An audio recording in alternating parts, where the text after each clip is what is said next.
একটু থামুন। আপনি এই মুহূর্তে কেমন অনুভব করছেন? ক্লান্ত, হতাশ, নাকি মনে হচ্ছে সব চেষ্টা করেও কিছু হচ্ছে না? অথবা হয়তো আপনি এখন ঠিকঠাক আছেন, কিন্তু ভিতরে ভিতরে একটা অস্থিরতা আছে, একটা ফিলিং যেটা বলছে আমি আরও বেশি কিছু করতে পারি, কিন্তু আমি জানি না কিভাবে করব। এখানে বলতে হয় আপনি একা না। এই একই অনুভূতি এসেছিল একজন তরুণ ছেলের। সেও অনুভব করেছিল 1880-র দশকে পরিবারের আর্থিক সংকট, বাবা মারা গেছেন, ভবিষ্যৎ অন্ধকার, কিন্তু সেই ছেলে একদিন পুরো পৃথিবীকে বদলে দিয়েছিল শুধু তার কথার শক্তি দিয়ে। হ্যাঁ, ঠিকই বুঝেছেন, সেই মানুষটার নাম স্বামী বিবেকানন্দ।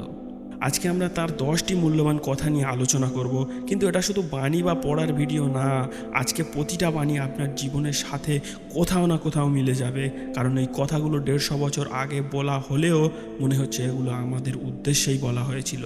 তাই অবশ্যই শেষ পর্যন্ত দেখবেন। নাম্বার 1, স্বামীজি বলেছিলেন, ওঠো, জাগো এবং লক্ষ্যে না পৌঁছানো পর্যন্ত থেমো না।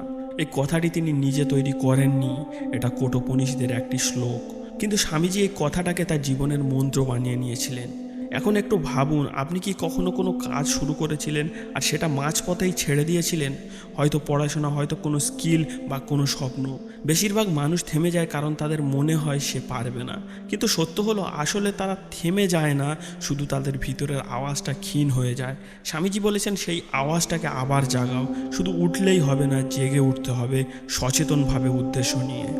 নাম্বার 2, তোমার আত্মায় অসীম শক্তি আছে, তুমি সব কিছু করতে পারো। এবং আরও সরাসরি বলেছেন, সমগ্র বিশ্বের ইতিহাসগুলো খুলে দেখো, শুধুমাত্র তাদেরই নাম পাবে যারা নিজেদের উপর বিশ্বাস রেখেছিল। আর এখানেই আমরা সবচেয়ে বড় ভুলটা করি। আমরা অন্যের মতামতকে নিজের জীবনের সত্য বলে মেনে নিই। কেউ একবার বলেছে তুমি পারবে না, আর আমরা সেটাকেই বুকে ধরে বছরের পর বছর বহন করে চলি। স্বামীজি বলেছেন, এই বিশ্বাসটাই তোমার সবচেয়ে বড় শত্রু। যে মানুষ নিজেকে বিশ্বাস করতে পারে, পৃথিবীর কোনো শক্তি তাকে থামাতে পারে না। আপনি কি নিজেকে বিশ্বাস করেন সত্যিকারের অর্থে? তাহলে কমেন্টে অবশ্যই জানাবেন। নাম্বার 3, ভয় হলো পৃথিবীর সবচেয়ে বড় পাপ, তাই ভয় পেও না।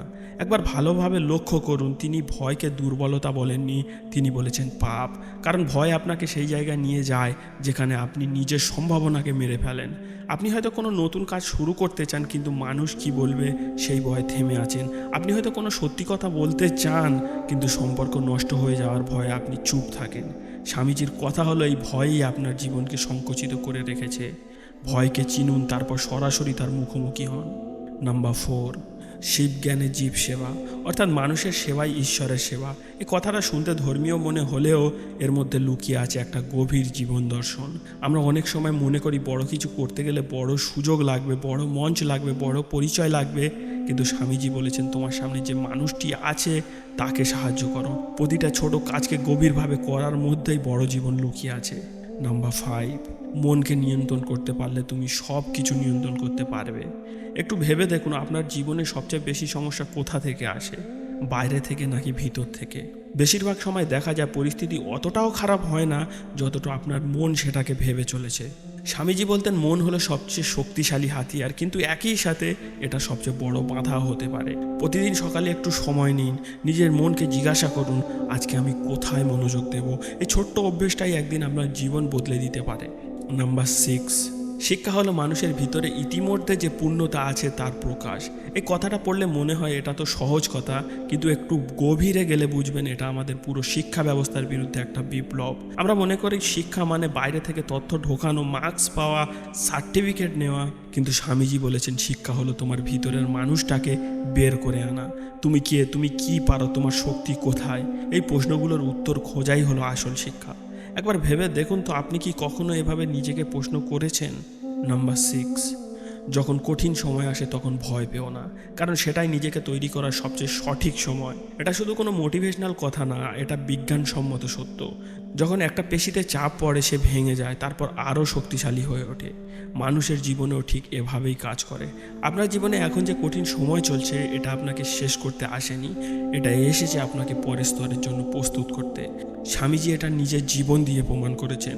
মাত্র 39 বছরের জীবনে দারিদ্র্য, সমালোচনা, শারীরিক অসুস্থতা, সব কিছুর মধ্যেও তিনি এমন কাজ করে গেছেন যা আজও পৃথিবী মনে রেখেছে। নাম্বার 8, সারা পৃথিবী তোমার বিরুদ্ধে গেলেও তোমার নিজের বিবেকের কথা শোনো। আজকের দিনে এই কথাটা আগের চেয়ে অনেক বেশি দরকার, কারণ সোশ্যাল মিডিয়াতে অন্যের জীবন দেখে নিজেকে ছোট মনে হয়, মানুষের এক্সপেকটেশন পূরণ করতে গিয়ে নিজেকে হারিয়ে ফেলতে হয়।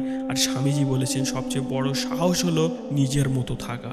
অন্যের জীবনে স্ক্রিপ্ট দিয়ে আপনার জীবন চলবে না, আপনার নিজের পথ আছে, হয়তো সেটা কঠিন হতে পারে কিন্তু সেটাই আপনার নিজস্ব পথ। নাম্বার 9, একটি কাজে পূর্ণ মনোযোগ দাও। সূর্যের আলো ছড়িয়ে পড়লে আগুন জ্বালানো যায় না, কিন্তু সেটিকে একটি কাঁচ দিয়ে কেন্দ্রভূত করলে আগুন জ্বালানো সম্ভব। এই উপমাটা আমাদেরকে একটু থামিয়ে দেয়, তাই না? আমরা একসাথে 10টা কাজ করতে চাই, 10টা গোল রাখি, 10টা দিকে ছুটে চলি, ফলে কোনোটাতেই গভীর মনোযোগী হওয়া যায় না। স্বামীজির কথা হলো শক্তিকে কেন্দ্রভূত করো, একটা লক্ষ্য, পূর্ণ মনোযোগ, একনিষ্ঠ পরিশ্রম, আর এটাই পার্থক্য তৈরি করে। নাম্বার 10 এবং সর্বশেষে হয়তো স্বামীজির সবচেয়ে শক্তিশালী কথাটা, তোমার ভবিষ্যৎ তোমার হাতে। কেউ তোমাকে উপরে তুলতে পারবে না, কেউ তোমাকে নিচে নামাতে পারবে না, যতক্ষণ না তুমি নিজে চাও না। এই কথাটা অনেকের কাছে ভারী মনে হতে পারে, কারণ এটা দেয় দায়িত্ব, কিন্তু এর মধ্যে লুকিয়ে আছে সবচেয়ে বড় স্বাধীনতা। যদি সব কিছু আপনার হাতে, তাহলে আপনি চাইলে সব কিছু বদলাতে পারেন। পরিস্থিতিকে দোষ দেওয়ার আর কোনো কারণ নেই, মানুষকে দোষ দেওয়ার আর কোনো কারণ নেই, শুধু আছে আপনি, আপনার সিদ্ধান্ত আর আপনার পরিশ্রম। স্বামী বিবেকানন্দ মাত্র 39 বছর বেঁচে ছিলেন। আমরা এখন অনেকেই ভাবি এখনও তো সময় আছে, পরে করব, কিন্তু তিনি এই 39 বছরে এমন কিছু করে গেছেন যা আজও 100 বছর পরেও আমাদের ভাবাচ্ছে, অনুপ্রাণিত করছে।